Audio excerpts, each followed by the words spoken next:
গ্রন্থটা শ্রীমদ্ ভাগবতের দ্বিতীয় স্কন্ধ ৩ নম্বর অধ্যায় ১৫ নম্বর শ্লোক। স বৈ ভগবত রাজা পাণ্ডবেয় মহারথ বাল কিরণ্যকৈ কিরণ কৃষ্ণ কিরঞ্জ আদতে। পাণ্ডবদের পৌত্র মহারাজ পরীক্ষিত তার শৈশব থেকেই একজন মহান ভগবত ভক্ত ছিলেন।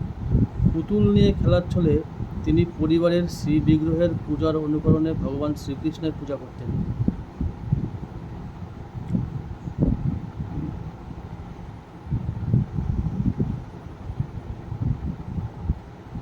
এখানে প্রভুপাদ লিখছেন, 50 বছর আগেও ভারতবর্ষের সমাজ ব্যবস্থা এত সুসংহত ছিল যে কেউই ভগবানের লীলা সম্বন্ধিত শাস্ত্র ছাড়া অন্য কোনো গ্রন্থ পাঠ করতো না। ভগবত সম্বন্ধ বিহীন অন্য কোনো নাটক তারা অভিনয় করতো না। ভগবানের সম্পর্কবিহীন মেলা বা উৎসব অনুষ্ঠান করতো না। এমনকি ভগবানের লীলা বিজড়িত পবিত্র তীর্থ বা ধাম ছাড়া অন্য কোনো স্থানে যেত না।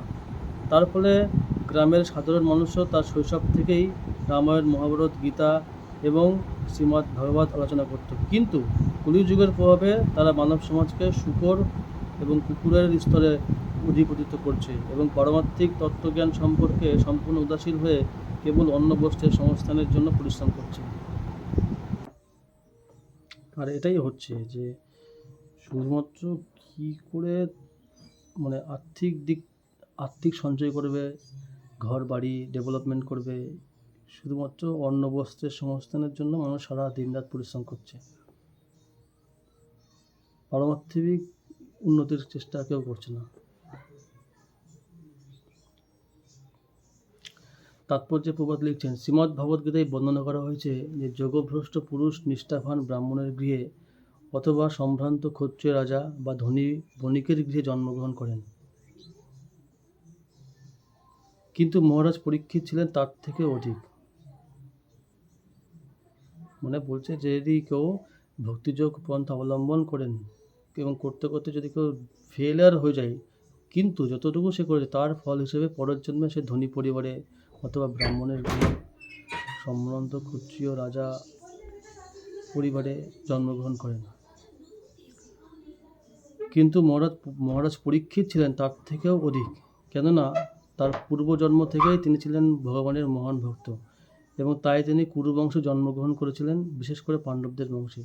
তাই তার শৈশবের প্রথম থেকেই তার নিজের পরিবারে অন্তরঙ্গভাবে কৃষ্ণ ভক্তির পন্থা জানবার সুযোগ পেয়েছিলেন। পাণ্ডবেরা সকলেই ছিলেন ভগবানের ভক্ত, তাই তারা নিশ্চয়ই রাজপ্রাসাদে পূজিত পরিবারের বিগ্রহের প্রতি অত্যন্ত শ্রদ্ধাপরায়ণ ছিলেন। এই রকম পরিবারে যে সমস্ত শিশুরা জন্মগ্রহণ করে তারা সৌভাগ্যবশত শৈশবে শ্রী বিগ্রহের পূজার অনুকরণ করে খেলা করে। শ্রীকৃষ্ণের কৃপায় আমাদের বৈষ্ণব পরিবারে জন্মগ্রহণ করেছিল।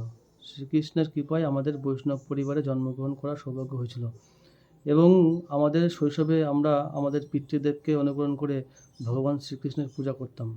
প্রভুপাদ বলছেন, প্রভুপাদও তাই করতেন। আমাদের পিতৃদেব রথযাত্রা, দোলযাত্রা আদি সমস্ত অনুষ্ঠান সর্বতোভাবে পালন করতে অনুপ্রাণিত করতেন এবং তিনি বহু অর্থ ব্যয় করে মুক্ত হস্তে শিশুদের এবং আত্মীয়স্বজনদের প্রসাদ বিতরণ করতেন। কিন্তু এখনকার মা বাবা কী করে, সব কোনো লাভ নেই ভাই, রথে যাও, রথও দেখো খোলা গাছ, 1 কাজে 2 কাজ মোটাও।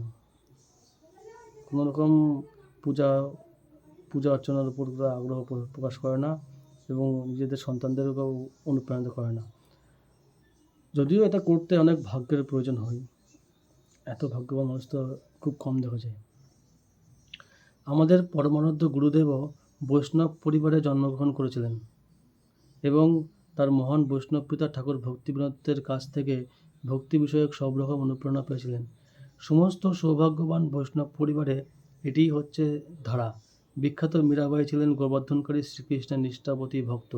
এই সমস্ত ভক্তদের ইতিহাস প্রায় একই রকম, কেননা ভগবানের সমস্ত বড় বড় ভক্তদের প্রারম্ভিক জীবনে সর্বদা এক প্রকার ঐক্য দেখা যায়। শ্রীল জীব গোস্বামীর মতে মহারাজ পরীক্ষিত নিশ্চয়ই বৃন্দাবনে শ্রীকৃষ্ণের বাল্যলীলা শ্রবণ করেছিলেন, কেননা তিনি তার শৈশবে খেলার সাথীদের সাথে নিয়ে শ্রীকৃষ্ণের লীলার অনুকরণ করতেন। শ্রীধর স্বামীর মতে মহারাজ পরীক্ষিত পরিবারের প্রাপ্তবয়স্কদের শ্রী বিগ্রহের আরাধনার অনুকরণ করেছিলেন।